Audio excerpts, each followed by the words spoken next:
बिस्मिल्लाहिर्रहमानिर्रहीम।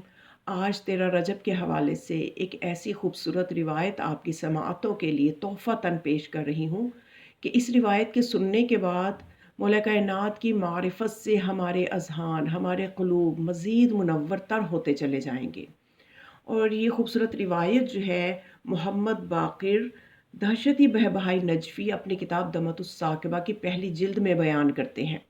जनाब जाबिर इसके नक़ल करने वाले हैं और जनाब जाबिर ने ये रिवायत इस तरह से नक़ल की है कि कहते हैं कि मैंने एक मरतबा रसूल खुदा सल्लल्लाहु अलैहि वसल्लम से विलादत अमीरुल मोमिनीन अली इब्न अबी तालिब अलैहिस्सलाम के हवाले से सवाल किया।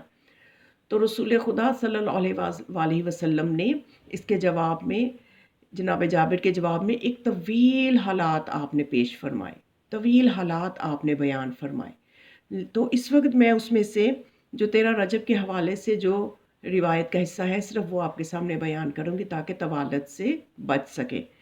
तो जनाब जाबिर चूँकि इसको बयान कर रहे हैं तो वो बताते हैं कि जब रसूल खुदा ने बताया कि जब नूर विलायत जबीन जनाब अबू तालिब अलैहिस्सलाम से मुंतकिल होकर जनाब फ़ातिमा बिनते असद के सदफ़े इस्मत में मुंतकिल हो गया, तो ये नूर जब अपनी आखिरी करारगाह में आ गया तो वादी मक्का में ज़लज़ला की कैफियत पैदा हो गई।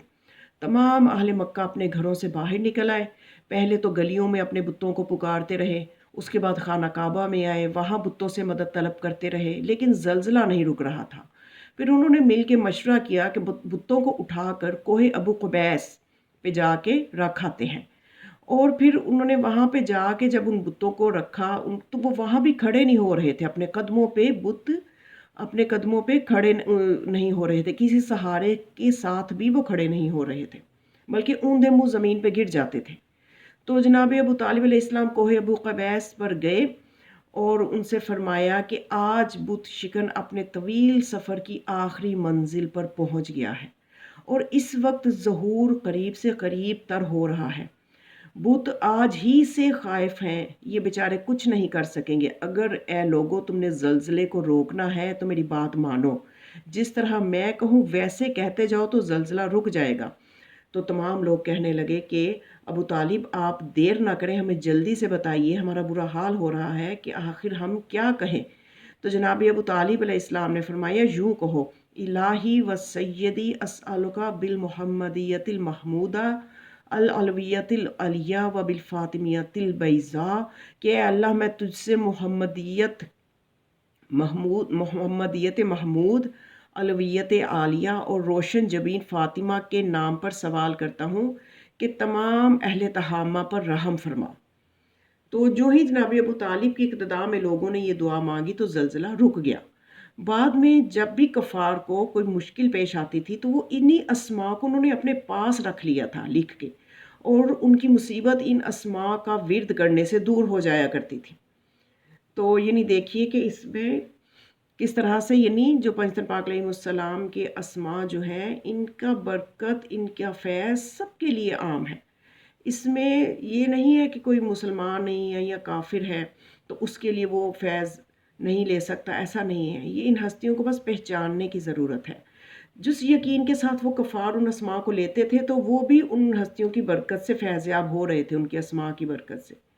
तो फिर हुआ ये कि 13 रजब की जब इसी तरह से वक्त गुजरता रहा और जब 13 रजब की रात जब हज़रत अली अलैहिस्सलाम काबा में उनकी विलादत जब हो गई तो कुरैश मक्का ने आसमानों पर कुछ अजीब देखा। उन्होंने देखा कि आसमान पर सितारों की गर्दिश जो है वो मुख्तलिफ है। जब सितारों की गर्दिश को देखा तो आसमान से ज़मीन तक नूर की फूटती किरणें देखीं। अपने अपने घरों से वो ये देखने के बाद खौफ से खुदज़दा होकर बाहर आ गए कि आज कोई हादसा हो गया है। जनाब अबू तालिब अलैहिस्सलाम अपने घर से बाहर तशरीफ़ लाए तो उनसे फरमाया जाओ अपने घरों में आराम करो। वो कहने लगे अबू तालिब आप अजीब हैं, आप नहीं देख रहे कि आसमान का रंग बदल गया है, ना ख़त्म होने वाली रोशनी का सिलसिला आसमान से ज़मीन तक है। भला ये परेशानी की बात नहीं है?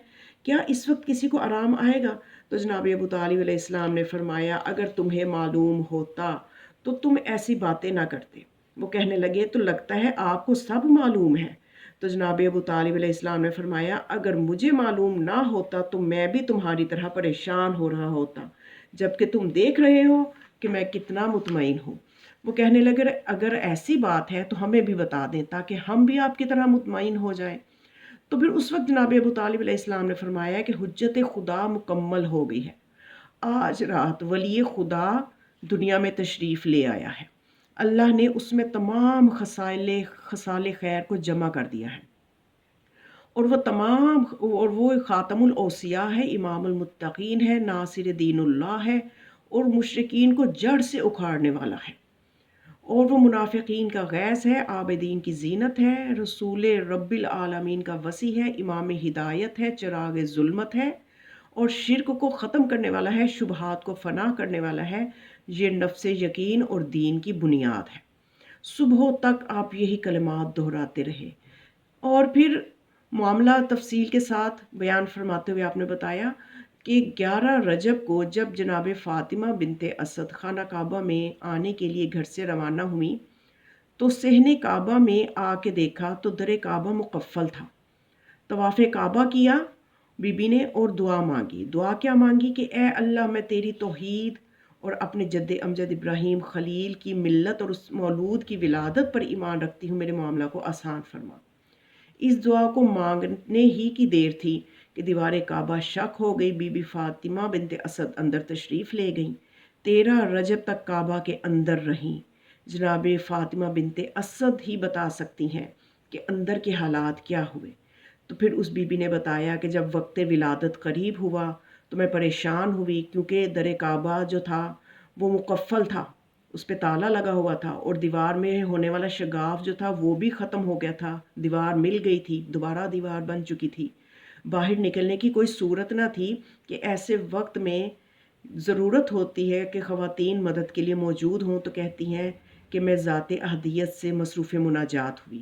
اسی اثناء میں نے دیکھا کہ 4 خواتین میرے سامنے آ گئیں، میں سمجھ نہ سکی کہ یہ کون ہے۔ انہوں نے آ کے سلام کیا اور کہا، اے ولی الاولیاء کی خوش نصیب مادر گرامی، آپ پریشان مت ہوں، ہم آپ کی خدمت کے لیے آئی ہیں۔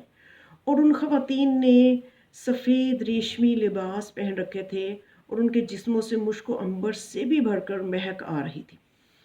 تو وہ کہتی ہیں بی بی کہ مجھے ایسے معلوم ہوا کہ کچھ ہی دیر میں جیسے میری آنکھیں بند ہو گئیں، اور یہ چند لمحات ہی تھے کہ جب مجھے اس نیند جیسی کیفیت سے افاقہ ہوا تو میرا لال سجدہ ریز ہو کر کہہ رہا تھا، اشہد ان لا الہ الا اللہ و اشہد ان محمد رسول اللہ و اشہد انی علی ولی اللہ و وصی محمد رسول اللہ بی محمد یختم النبوہ ولی یختم الوصیہ و انا امیر المؤمنین۔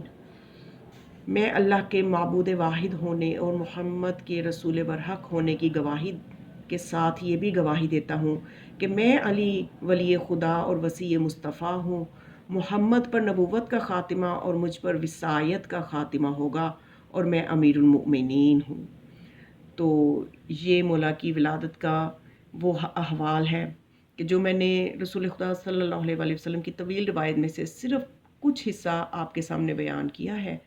تو امید ہے کہ اس سے سننے کے بعد مزید ہمارے قلوب منور ہوئے ہوں گے، کیونکہ مومن ہوتا ہی وہ ہے جو ذکر علی سے جس کے دل سرشار ہوں، اور چہروں کی مسکراہٹ جو ہے وہ ثبوت ہوتی ہے علی والا ہونے کی، کہ جب ذکر علی سے مسکراہٹ آ جاتی ہے چہروں پہ، کیونکہ ذکر علی ذکر اللہ ہے، اللہ کا ذکر، اللہ کا ذکر، اللہ کا کلام جو ہے اس سے بھی دل نہیں اکتا سکتا۔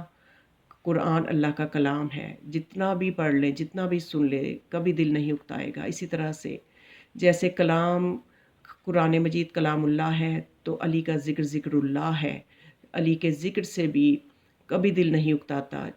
بعض لوگ کہتے ہیں کہ یہ روایات اتنی دفعہ بیان ہو چکی ہیں، یہ وہ لوگ کہتے ہیں جن کی محبتیں کمزور ہیں۔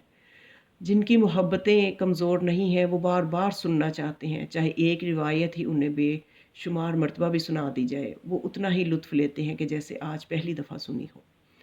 تو بس یہ کچھ ہدیتاً یہ ذکر پیش کرنا چاہتی تھی خدمت امام زمان علیہ السلام میں، تاکہ ظہور امام علیہ السلام میں تعجیل کے لیے کچھ حصہ ہو سکے، کہ ان کے جد کے ذکر سے ہمارے قلوب میں خدا معرفت اور یقین کامل، اور خصوصی طور پر ہمیں اپنے دین پہ عمل پیرا ہونے کی خدا توفیق عطا فرمائے۔ والسلام علیکم ورحمۃ اللہ وبرکاتہ۔